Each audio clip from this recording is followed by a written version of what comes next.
This video is sponsored by SPO Digital Marketing. So, more details, contact WhatsApp.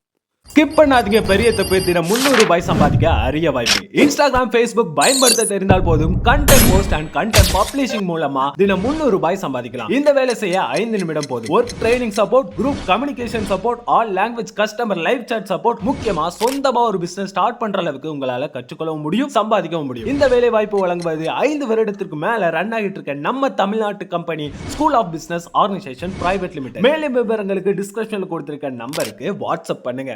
நம்ம இட்லி தோசைனாலே சாம்பார் சட்னி தான் செஞ்சு சாப்பிடுவோம். ஆனா இதை போல ஒரு கடையில் செஞ்சு சாப்பிட்டு பாருங்க. அடுத்த முறை இதுதான் செய்வீங்க. ஏன்னா அந்த அளவுக்கு நல்ல டேஸ்டா இருக்கும், ரொம்பவும் ஈஸியா இருக்கும். வாங்க ரொம்ப ஈஸியா எப்படி செய்யுதுன்னு பார்க்கலாம். இப்போ ஒரு குக்கர் வச்சுக்கலாமா. நான் பெரிய சைஸ் தக்காளி 4 தக்காளி எடுத்திருக்கேன். தக்காளி நல்லா பழமா எடுத்துக்கோங்க.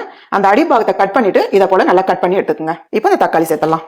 இது கூடவே ஒரு 10 சின்ன வெங்காயம் எடுத்து 2 கட் பண்ணி வச்சிருக்கேன். இதை சேர்த்தலாம். சப்போஸ் சின்ன வெங்காயம் இல்லைன்னா நீங்க பெரிய வெங்காயம் கூட சேர்த்துக்கலாம். ஒரு வெங்காயம் சேர்த்துக்கலாம். கூடவே 1/2 டீஸ்பூன் அளவுக்கு ஜீரகம் சேர்த்தலாம்.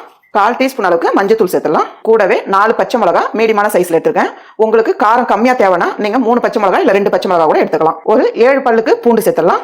இது கூடவே வீட்டு குழம்பு மிளகாய் தூள் 1 டேபிள் ஸ்பூன் அளவுக்கு சேர்த்தலாம். 1/2 டீஸ்பூன் அளவுக்கு காஷ்மீர் மிளகாய் தூள். இது காரம் இருக்காது, கலருக்காக தான். நீங்க காஷ்மீர் மிளகாய் தூள் இல்லைன்னா நீங்க விட்டுடலாம். கூடவே தேவையான அளவு கொஞ்சமா உப்பு சேர்த்துக்கங்க. அப்புறம் தேவைப்பட்டா நம்ம சேர்த்துக்கலாம். இது கூடவே 2 கப் அளவுக்கு தண்ணி சேர்த்தலாம். தண்ணி சேர்த்துட்டு நல்லா கலந்து விட்டுருங்க.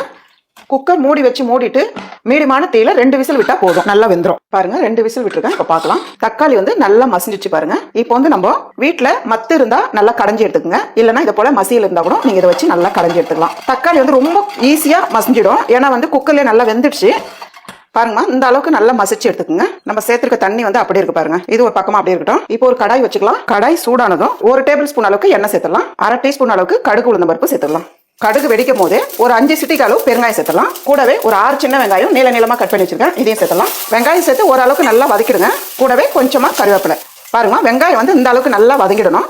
இப்போ இந்த டைம்ல நம்ம கடைஞ்சி வச்சிருக்க தக்காளி சேர்த்தலாம். கூடவே ஒரு 1/2 கப் அளவுக்கு தண்ணி எடுத்து குக்கர் கழுவி ஊத்திக்கலாம். நம்ம தக்காளி வேக வைக்கும் போதே தண்ணி கொஞ்சம் கூடுதலா தான் சேர்த்திருக்கோம். அதனால இப்போ ஒரு 1/2 கப் அளவுக்கு நம்ம தண்ணி சேர்த்திருக்கோம். கரெக்டான பதத்துல இருக்கு பாருங்க. இந்த தக்காளி கடையில் இந்த அளவுக்கு தண்ணியா தான் இருக்கணும், ரொம்ப கெட்டியாலாம் இருக்க கூடாது. நம்ம ஏற்கனவே உப்பு சேர்த்திருக்கோம். இப்போ ஒரு 1/4 டீஸ்பூன் அளவுக்கு உப்பு சேர்த்தலாம். நல்லா இந்த அளவுக்கு கலந்து விட்டுட்டு 1 நிமிஷத்துக்கு அப்படியே நம்ம மூடி வைக்கலாம். கொஞ்ச நேரம் கொதிக்கட்டும். பாருங்க 1 நிமிஷத்துக்கு மூடி வச்சிருக்கோம். நல்லா இப்ப கொதிக்குது பாருங்க. இந்த அளவுக்கு நல்ல ஒரு கொதி வர டைம்ல பாருங்க, இட்லி மாவா இருந்தாலும் இல்லைன்னா தோசை மாவா இருந்தாலும் கெட்டியா இருந்ததுன்னா கொஞ்சமா தண்ணி விட்டு நல்லா இந்த அளவுக்கு கரைச்சிடுங்க. கொஞ்சம் புளிப்பு மாவா இருந்தா ரொம்பவே நல்லா இருக்கும். இதுல ஒரு 1.5 கரண்டி அளவுக்கு இதை சேர்த்தலாம். இதை சேர்த்துட்டு நல்லா கலந்து விடுங்க. இந்த தக்காளி கடையிலுக்கு நீங்க இதை போல இட்லி மாவா இருந்தாலும் தோசை மாவா இருந்தாலும் இதை போல சேர்த்தீங்கன்னா டேஸ்ட் ரொம்பவே சூப்பரா இருக்கும். இட்லி கூட வச்சு சாப்பிடும் போது ரொம்ப அட்டகாசமா இருக்கும்.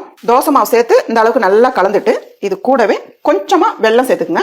நீங்க வெல்லம் சேர்க்கும் போது நல்லா இனிப்பு புளிப்பு எல்லாம் சேர்ந்த மாதிரி சட்னி ரொம்ப நல்லா இருக்கும். கலந்துட்டு மூடி வச்சுட்டு மீடியமான தீயில 2 நிமிஷம் கொதிச்சாலே போதும். 2 நிமிஷம் நம்ம மூடி வச்சிருக்கோம். பார்க்கலாம். பாருங்க ரொம்ப சிம்பிளான தக்காளி கடையில் ரொம்ப ஈஸியா ஆயிடுச்சு பாருங்க. வீட்டுல தக்காளி இருந்தாலே போதும், இட்லி தோசைக்கு சூப்பரான ஒரு சட்னி ரெடி பண்ணிடலாம். இதுக்கு மேல தண்ணியாவும் இருக்கக்கூடாது, இதோட கெட்டியாவும் இருக்கக்கூடாது. இந்த பதத்துல தான் இருக்கணும். கூடவே பொடியும் நறுக்குன கொத்தமல்லி. அவ்வளவுதாம்மா. நல்லா இட்லி தோசைக்கு வச்சு சாப்பிடுற மாதிரி ஒரு சூப்பரான தக்காளி கடையில் ரெடி.